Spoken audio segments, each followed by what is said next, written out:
وأشهد أن سيدنا ونبينا محمدا عبده ورسوله لا نبي بعده. اللهم صل وسلم على سيدنا محمد مفتاح باب رحمة الله عدد ما في علم الله، صلاة وسلاما دائمين بدوام ملك الله وعلى آله وصحبه ومن والاه، ولا حول ولا قوة إلا بالله. أما بعد، فيا أيها الناس،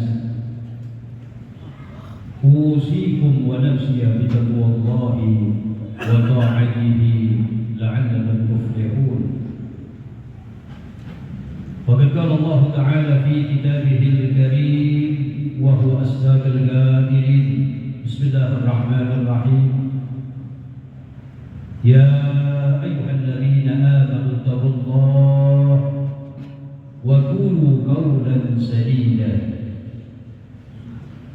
يصلح لكم أعمالكم ويغفر لكم ذنوبكم، ومن يطع الله ورسوله فقد فاز فوزا عظيما.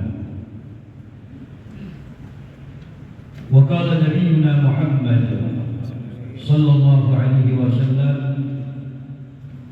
ما عمل ابن آدم يوم النهر أحب إلى الله من إراقة الدم. صدق الله وصدق رسوله الكريم، ونحن على ذلك من الشاهدين والشاكرين، والحمد لله رب العالمين. Jamaah salat Jumat yang berbahagia, yang dirahmati oleh Allah Subhanahu wa taala. Kita bersyukur kepada Allah Subhanahu wa taala jalla jalaluh wa ta'ala 'azamatuh, yang senantiasa melimpahkan rahmat nikmat kepada kita. Alhamdulillah, di siang hari yang berkah ini Allah Subhanahu wa taala menggerakkan hati kita, meringankan langkah kita untuk sama-sama kita mengerjakan suatu kewajiban, yaitu melaksanakan salatul Jumat secara berjamaah. Salawat mengiring salam tak lupa dan tak henti-hentinya kita haturkan, kita lantunkan untuk seorang manusia agung, seorang makhluk Allah yang paling Allah cintai dari segala-galanya, yaitu kita bersalawat kepada Nabi kita Muhammad sallallahu alaihi wasallam. Dan sebagai khatib, saya berwasiat khusus untuk diri saya pribadi, umum untuk hadirin insyaallah. Marilah senantiasa kita meningkatkan kualitas ketakwaan kita kepada Allah dengan menjalankan segala perintah Allah dengan sebaik-baiknya, menjauhkan larangan Allah dengan sejauh-jauhnya. Ibadallah, jamaah salat Jumat yang berbahagia, yang dirahmati oleh Allah Subhanahu wa taala. Di dalam bulan Dzulhijjah yang kita sudah berada di dalamnya, ada dua momen besar dalam Islam, yaitu pelaksanaan ibadah haji wa Idul Kurban. Saudara-saudara kita yang sedang atau akan melaksanakan ibadah haji, kita doakan mudah-mudahan Allah berikan kelancaran dalam ibadah mereka. Allah berikan kekuatan sehingga mereka menyelesaikan nanti dalam pelaksanaan haji mereka dengan membawa haji yang mabrur, yang diterima oleh Allah Subhanahu wa taala. Yang kedua adalah Idul Kurban yang dilaksanakan pada tanggal 10 Dzulhijjah wa ayyamut tasyrik dan hari-hari tasyrik. Al-aslu fil udhiyah qauluhu ta'ala, dasar hukum di dalam berkurban itu adalah firman Allah Subhanahu wa taala dalam surah Al-Kautsar. Faqala ta'ala fasalli li rabbika wanhar. Fasalli ay salli salatal 'Aid. Salatlah engkau wahai Nabi salatal 'Aid. Sehingga para ulama mengatakan kedudukan salat Idul Adha yang dimaksud dalam ayat tersebut kedudukannya afdalu min salati Idul Fitri. Kedudukannya lebih utama, lebih afdal daripada salat Idul Fitri. Wanhar ay wanhar al-udhiyah, dan sembelihlah olehmu akan kurban.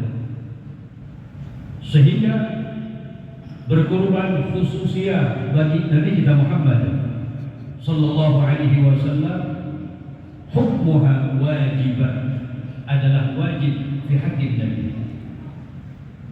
Wa amma fi haqqi ummati Rasulullah sallallahu alaihi wasallam, berkurban hukumnya sunnah muakkadah atau sunnah ain bagi yang mampu setiap perorangan, dan menjadi sunnah kifayah dalam satu keluarga. Kemudian dasar hukum dalam berkurban adalah hadis baginda Nabi kita Muhammad sallallahu alaihi wasallam. Rasulullah bersabda, "Ma 'amila Adam yawman nahar ahabba ila Allah min iradatillah." Nabi sallallahu alaihi wasallam bersabda, amal yang paling disenangi oleh Allah, yang paling dicintai oleh Allah, yang dilakukan anak Adam pada hari raya Idul Adha, iradatul dam, adalah mengalirkan darah. Yang dimaksud adalah berkurban. Bahkan dalam riwayat yang lain bahwasanya hewan yang kita kurbankan latati yaumal qiyamah bidururiha wa ash'ariha wa adlafiha, akan datang pada hari kiamat dengan tanduk-tanduknya, dengan burung-burungnya, dengan kuku-kukunya. Wa inna dam la yadau min Allah bimakanin qabla an yaqa min al-ardh. Dan bahwasanya darah dari hewan yang disembelih, dari hewan kurban yang disembelih, sebelum menyentuh daripada tanah, maka Allah Subhanahu wa ta'ala menerimanya dan mengampuni dosa-dosa orang yang berkurban. Oleh karena itu Nabi sallallahu alaihi wasallam menambahkan, fatibu biha nafsa, maka perbaguslah, perbaikilah akan diri kalian, akan niat kalian di dalam berkurban. Laisa litafakhur, bukan untuk bangga-banggaan dan bukan untuk yang lain, tapi lillah subhanahu wa ta'ala. Ibadullah jamaah salatul Jumat yang berbahagia, yang dirahmati oleh Allah Subhanahu wa ta'ala. Dan hewan yang kita kurbani itu ada syarat-syaratnya hadirin, baik dari segi umur hewannya maupun dari segi fisik daripada hewannya. Dari segi umur, kalau hewannya itu berupa adalah domba, maka yang sah dijadikan kurban adalah umurnya 1 tahun atau kurang 1 tahun, dengan syarat ada bagian gigi depannya yang sudah tanggal. Adapun kalau kurban kita berupa kambing dengan berbagai macam jenisnya selain daripada domba, maka syarat umurnya harus 2 tahun lebih. Begitu juga yang kita kurbankan adalah sapi, yang sah dijadikan kurban umurnya di atas 2 tahun. Kemudian hadirin, dari segi fisik perlu kita perhatikan untuk sahnya kurban kita. Baginda Nabi kita Muhammad sallallahu alaihi wasallam beliau bersabda, arba'un la tujzi fil adahi. Ada 4 perkara kata Rasulullah, ada 4 aib pada hewan yang tidak sah dijadikan kurban. Yang pertama kata Nabi Muhammad, al-ahwar al-bayyin awaruha, hewan yang matanya rusak, yang matanya pijat, yang jelas rusaknya. Wa min babil aula, lebih-lebih ulama mengatakan yang matanya tidak melihat, maka tidak sah dijadikan kurban. Yang kedua kata Rasulullah, yang tidak sah dijadikan kurban, wal maridah al-bayyin maraduha, hewan yang sakit, yang jelas sakitnya. Yang ketiga, wal arja al-bayyin araduha, hewan yang pincang kakinya, yang jelas pincangnya. Wa min babil aula, yang patah kakinya, tidak sah dijadikan kurban. Yang keempat kata Rasulullah, wal ajfa al-bayyin ajafuha, hewan yang sangat kurus, yang jelas kurusnya. Oleh karena itu hadirin, bagi di antara kita yang ingin berkurban, mengamalkan sunnah baginda Nabi kita Muhammad sallallahu alaihi wasallam, maka hendaknya memperhatikan daripada syarat-syarat fisik hewan, umur hewan yang kita akan berkurban dengannya, sehingga kurban kita dianggap sah dan mendapatkan fadilah berkurban. Dan para ulama mengatakan, apabila seorang berkurban dengan hewan yang tidak memenuhi syarat, baik dari segi umur maupun fisik, maka kurbannya tidak sah. Baginya tidak mendapatkan pahala kurban, hanya mendapatkan pahala sedekah biasa. Oleh karena itu hadirin, dalam sidang Jumat yang ringkas ini, marilah bagi yang memiliki kelebihan, yang memiliki kelebihan mencukupi untuk dirinya, untuk keluarga besarnya, dan masih ada lebih untuk ia mampu membeli daripada kurban, hendaknya mengamalkan sunnah baginda Nabi kita Muhammad sallallahu alaihi wasallam. Bahkan Al-Imam Asy-Syafi'i radhiyallahu taala anhu, beliau mengatakan, la urahisu fi tarkil udhiyah liman qadara 'alaiha. Aku tidak membenarkan, tidak meringankan bagi orang yang mampu untuk berkurban, tapi meninggalkan daripada berkurban. Para ulama mengatakan makna ucapan daripada Imam Syafi'i, bagi yang mampu berkurban lalu dia tidak berkurban, maka hukumnya makruh baginya.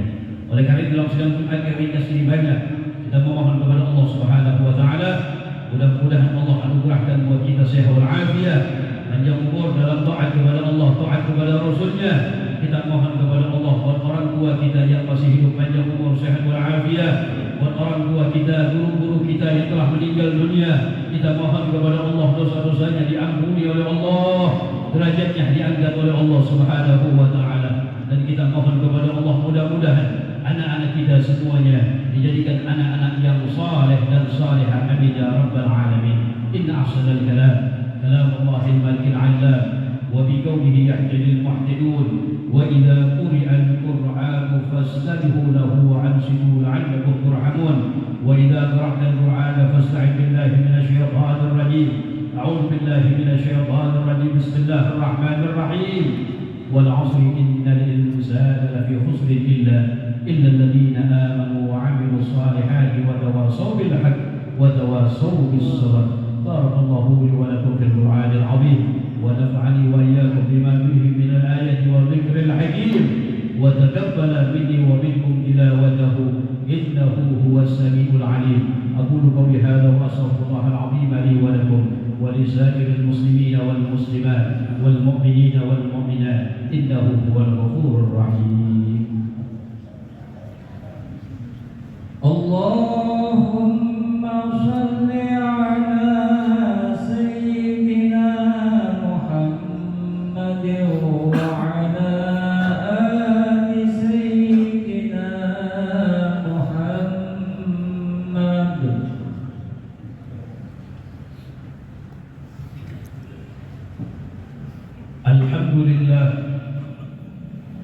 الحمد لله حق حمده وأشهد أن لا إله إلا الله وحده لا شريك له شهادة عبده وأشهد أن سيدنا ونبينا محمدا عبده ورسوله الوفي بأهله.